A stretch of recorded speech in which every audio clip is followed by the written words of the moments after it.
As a child, my family would go in every year for Pesach, and this particular year, I owe my sister, my younger sister, a tremendous amount because she was born on Chai Nissen, and because of that, my family didn't go in for Pesach. And every chassid knows that you have to be by the Rebbe at least once a year. So in advance of that year, knowing that my mother's due date was around that time, my parents took us to New York for Simchas Torah. And I was 11 years old, and it was Shmini Atzeres. And of course, my father was very excited to bring me, and I was very excited to go. And my memories being by the Rebbe were of Mashiach Suda, the Farbrengen at Mashiach Suda, when there were a lot of people in the room, and for a young boy coming from Miami, the image of everyone stuffed in together in a room like that, standing by the Rebbe, will stay with me forever. And it was a shtickle overwhelming for me as a young boy. But nonetheless, my father explained to me that Simchas Torah was, on a completely different level, a different farnem when it came to the amount of pushing and shoving there would be.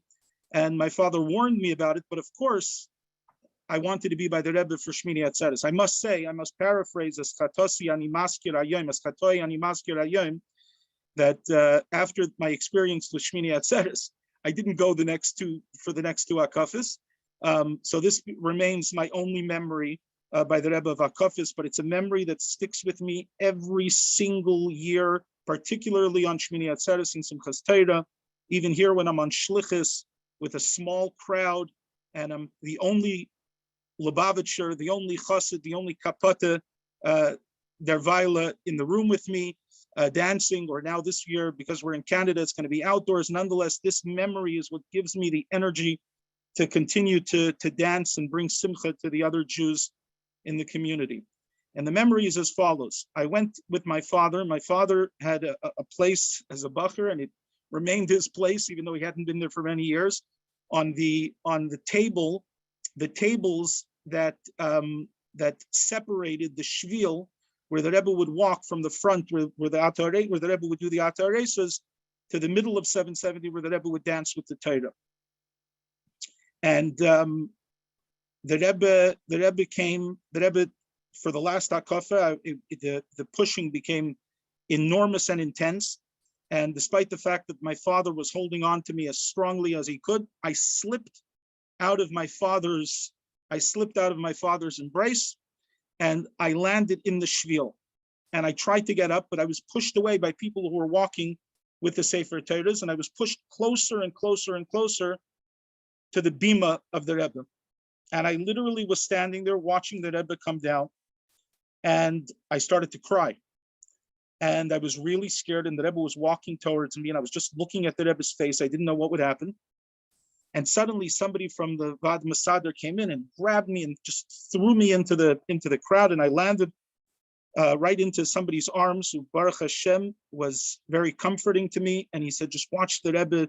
I still remember, I don't know who it was. I'd love to meet who it was, but he said to me, just watch the Rebbe, take in this moment, don't cry, whatever. And I stood and I watched the Rebbe's hakafis, and the hakafis that year, the Rebbe was dancing by himself, and the hakafis was just unbelievable. The Rebbe went to every side of the bima and danced, holding the Sefer Torah. Like when the Rebbe came, I don't know if these are my memories or if these are true memories, but these are the memories that I have. Every side that the Rebbe went to, the dancing at that side became so intense, so much more than the other sides when they were facing the Rebbe. And it was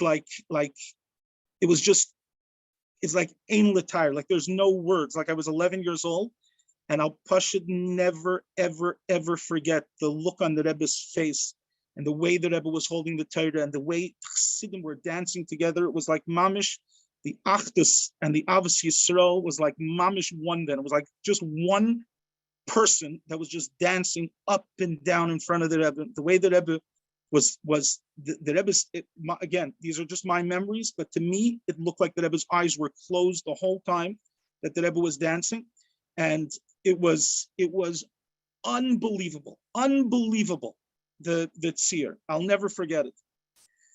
Kids, I may be making some mistakes in terms of exactly what my memories are, but these were my memories. I was 11 years old. These are the memories that I have. But just to be able to look into the Rebbe at that time, it was like you can push and feel that the Rebbe wanted to just uplift you.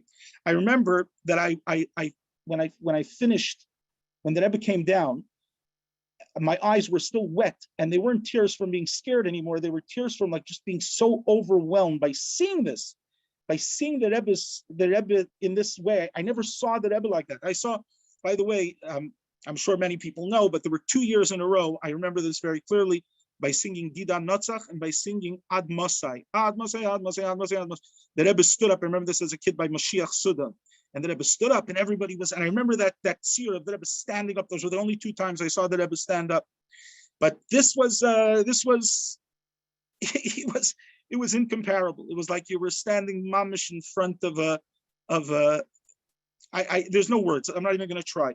But this is what I do remember. So the Rebbe was coming down, and my father had told me in advance that I would have the schus to be able to kiss the Rebbe's Torah, because I had such a good place right on those tables of the shul. I would be able to kiss the Rebbe's Torah.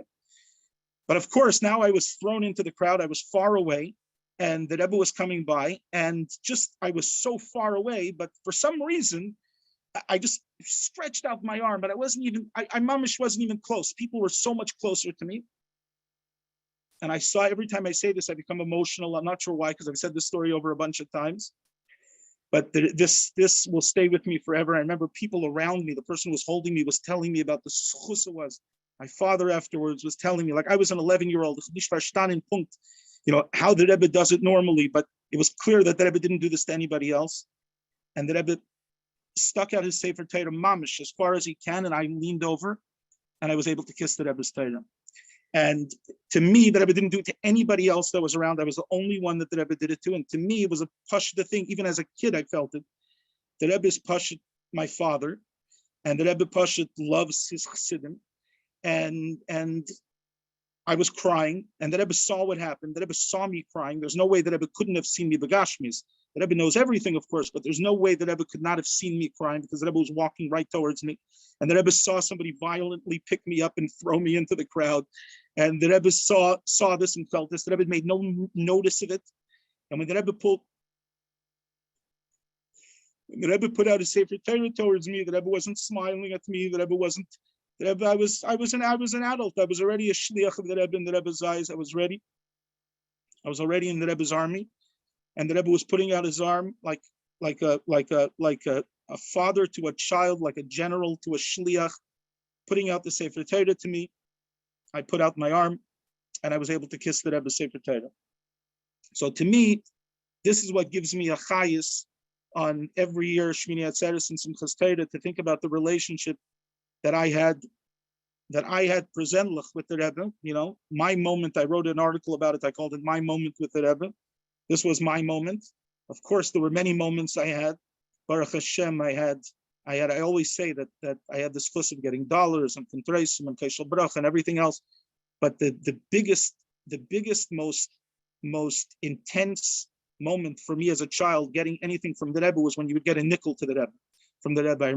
I remember standing with my mother. I was even younger, and I even have a picture of this. I was outside 770, and the Rebbe came out, and the Rebbe was giving out nickels, and my mother told me to run up to the Rebbe, and I ran up to the Rebbe, and the Rebbe, unbelievable. Like there was no, by dollars, you had a stand, a table in front of you, blocking you and the Rebbe. There was some distance. Here you were mamish, like looking up. I was so short, I was looking up at the Rebbe's shirt, and looking higher than that into the Rebbe's eyes. And the Rebbe, would pick up. I'll never forget the way the Rebbe would pick up his surtuk and put his hands in his pocket and hand it to me, like right in front of him, like mamish standing in front of the Rebbe, and mamish, like. So I had my moments, but there was something about this that makes this my special moment with the Rebbe. Sometime that the Rebbe really showed me what the Rebbe's connection